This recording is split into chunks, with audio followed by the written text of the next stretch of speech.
Good morning and a happy Tuesday morning to everybody. I hope your day is going well. As usual, we have a lot to cover today. So let's just jump in and get there, shall we? Let's go. We're going to start off with King Charles. He's having an early birthday party at Highgrove House. He had a birthday cake made by Jan Blackmore of Buttercup Pantry. That looks good. This party is being hosted by the Princess Foundation. You know, initially when I saw these pictures, I thought maybe it was Christmas, early Christmas decorations, and they are. But this is what they put up for his early birthday, which I guess, in the United States, you don't put that stuff up, I think, until Thanksgiving or the day after. But anyway, the guests started arriving. Everybody looked really happy waiting for King Charles. There was a rock choir there, and then Charles appeared. I love the fact that when he appeared, he already had a cup of tea in his hand. Have you guys noticed that? He always has a cup of tea in his hand. I don't know what that is, but okay. So he's got the tea, he's going around, and it appears that he's turning 75, and all of his guests are in the same age group. How they chose who was going to attend, I'm not 100% for sure. I think there was some sort of a raffle, but I love the fact that he did that. If you're 75, you can throw your name in the ring to come to his 75th birthday party. Yeah, it looks like everybody was having a really good time. So the choir sang happy birthday to him, and at the end, as everybody's clapping, he holds up the knife. I just thought this was hilarious. He's obviously really enjoying himself. He cuts the cake, puts his head down there, and everybody's like, "What are you doing?" He goes, "I'm trying to see what's in the middle."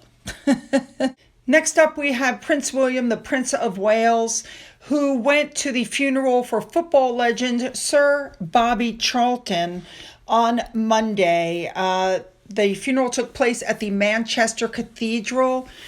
This gentleman was apparently 86 years old, and he passed away after he fell. He apparently, according to this, was a very key member of England's victorious 1966 World Cup team and was very big at club level with Manchester United. Prince William said he was a true great who will be remembered forever. I agree. Moving on, we know we just had Remembrance Day, and this article came out pointing out that the last time Harry or Andrew was at the cenotaph was in 2019, on Remembrance Day of 2019. Neither one of them lays wreaths, and the ones that were on display at the Poppy Factory were taken down as well. The Poppy Factory was contacted, and they asked, what happened to Harry's wreath? And they refused to comment with what they did with them, but they did say they took it down, and all the duplicates they had, they got rid of as well. You guys are going to think I'm crazy when I say this, but because I haven't reported on Andrew for a while, I actually forgot about him. I swear. All right, moving on.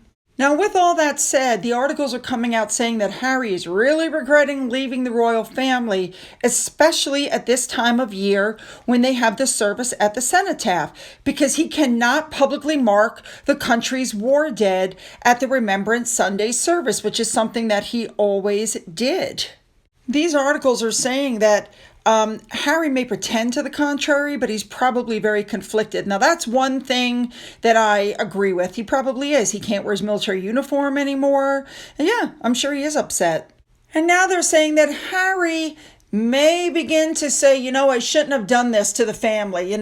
It's been 10 months since he released The Spare, where basically what came out was he's a spoiled brat.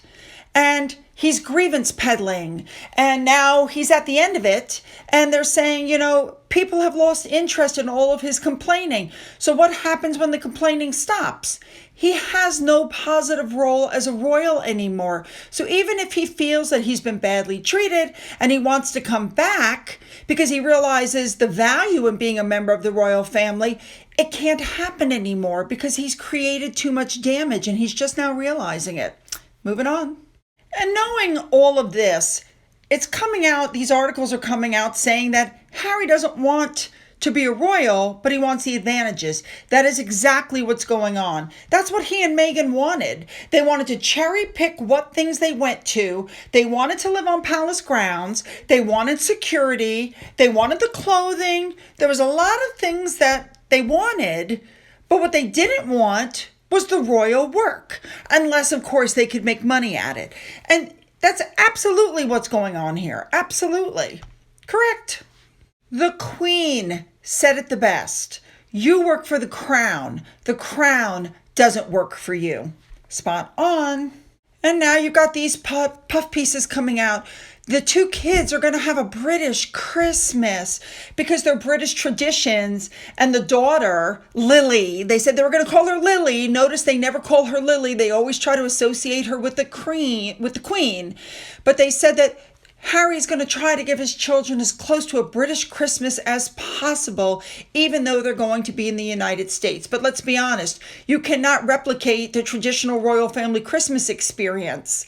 You can't do it. Not in California. Nice try, though. I mean, give me a break.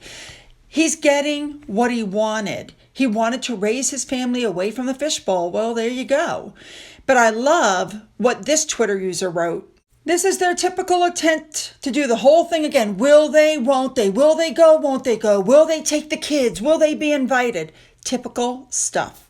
Moving on. All right, next up, this picture came out. Somebody took when they were at the, that thing in San Diego for the 501c for the SEALs. And it's supposedly an unretouched picture. I got to tell you, this is making me nervous. Look at the skin on her face. Look at the skin on the left side of her neck. She shouldn't have that much loose skin at this point and at her age. Something's going on. That's a little scary. Now, another picture came out and it was a little nerve-wracking also. Okay, so first of all, let's look at this picture. What do you see? So here's what I see. Harry in the back, looking downtrodden again. The other guy that was talking to Harry when Meghan rushed them along is trying to give a speech. And Meghan is like, oh my God, look at you. See it? That's kind of a crazy look. Little scary. Now, I couldn't help but notice that her extensions are showing. There's a pattern on the top of her head at the hairline. I don't know if you can see that line running through it. Here's a little bit better picture. I put a line where the pattern is. Okay, now take a look at it again without my line there. Do you guys see that? That's literally where they've sewn her extensions into her hair. Here it is from another angle so you can see the pattern. Do you guys see that? She must have some really thin hair, what's left of her hair. All right, moving on. Moving on, one of the things that irritates people is that we are in a cost of living crisis. People are having to do the eat or heat thing. And yet, Harry and Meghan went off to the Katy Perry concert, and Meghan's outfit, not including jewelry, was valued at almost $12,000 between the dress and the shoes. Now remember, when it was Invictus, they toned it down to much more affordable outfits. But that's not her. That's not what she likes. She likes the super expensive ones. So now that Invictus is over, she's back to wearing the very expensive ones. Then there's the fact that they went with the Gulfstream. That's how they got there. So a trip like that is $32,000 to $40,000 round trip. So while it may not be costing them, it's costing somebody. So the total night is like $43,000, $44,000. All right, next up, I had to throw this in there.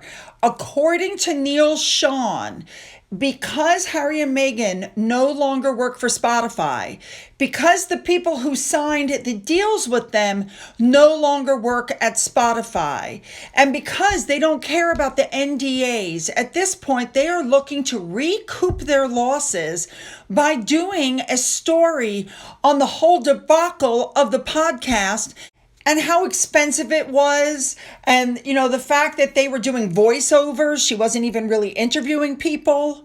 The fact that they had 25 producers just to come up with the 12 episodes, you get it. That is a podcast that I would listen to. Yep. Moving on. All right, here we go. The Grammys. You get elected to the Grammys or nominated to the Grammys if you've left a big mark on the auditory landscape. People actually thought that his book was gonna get a Grammy, and it was put up for consideration by the publishing house. Yeah, No. So unlike the NAACP awards and all these other awards that they were able to purchase, they could not pay their way to a Grammy. Again, he was on the Grammy consideration list, but only because the publishing house put him there. But no, he didn't. He's not going to win anything. I have to say, I completely agree with this Twitter user. They're claiming it was a bestseller, but we also know they gave it away for free. They sent out 2. We know the rules. All right, moving on. Moving on, here come the new puff pieces, the things that they're going to use in the future. Harry is holding Meghan back. She's unable to launch her career, and she's not making it in Hollywood, and it's Harry's fault. It's all Harry's doing. Get the picture? Mm-hmm. And they're still pushing the puff pieces like this. Harry wants a major change. He wants a house in the UK to be closer to family. But Meghan doesn't want that. That is not what's going on. I don't even think he is house hunting in the UK. And if he is, it is for no other reason than tax purposes and to try to hang on to his Counselor of State position, which he's about to lose because he's not domiciled there. All right, these are some more puff pieces. Prince Harry is set to turn down King Charles's invitation to his 75th birthday party. The problem is he hasn't been invited. Nobody wants him there. So in response to the articles about the birthday, Harry's team came out and said, there's been no contact regarding an invitation to the upcoming birthday. And it's so sad that you guys misrepresented the story, blah, blah, blah. But what it comes down to is he has not received an invitation. Can you really blame the king at this point? He is a loose cannon that would tell lies. Nobody wants him around. Can't blame him. Moving on. Oh my goodness. Now stories like this are coming out because they're still insinuating that Harry and Meghan have good, warm friendships with these people. And these people are having to play tug of war between them and the king. Okay, so the first person they mention is Katy Perry.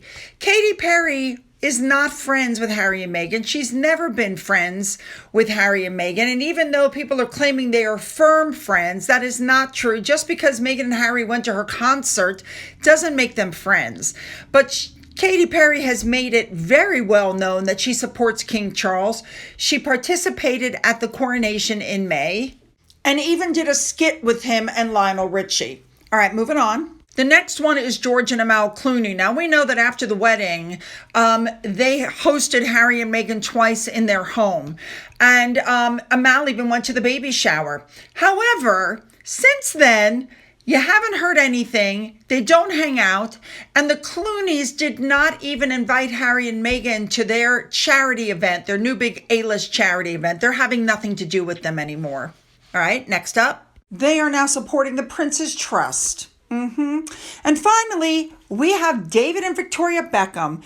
The article says that they're just the best friends. They were among the exclusive wedding guest list. Excuse me, they were left completely off the evening events. They were only there for the daytime stuff. And we all know what's happened to their friendship, and it is no more. David has also joined with Prince Charles for the Prince's Trust, or now the King's Trust. So, yeah, moving on. Next up, a blind item came out, but I'm not sure. It says the actress turned royal, bailing on her marriage, said she tried to give advice to the illiterate one, but she blew her off and pretended not to know her. But they used to audition for the same roles. Not sure who that is. Let's cover this last article. Apparently, Meghan and Harry are upset because Catherine's popularity is booming. She is being considered a queen in waiting. Apparently, William has a new quote-unquote army of fans. They love them, and it could have gone very much the other way. But when you look at the way Harry and Meghan have behaved, people just are flocking to William and Catherine. But they really, really, really like Catherine, for sure. All right, you guys, you know what I want. Put those comments down, make them good. If you've already hit the subscribe button, double check, make sure you're still subscribed. If not, hit the button. For those of you who've donated to my coffee fund, thank you so much. And as always, you guys, have a great day.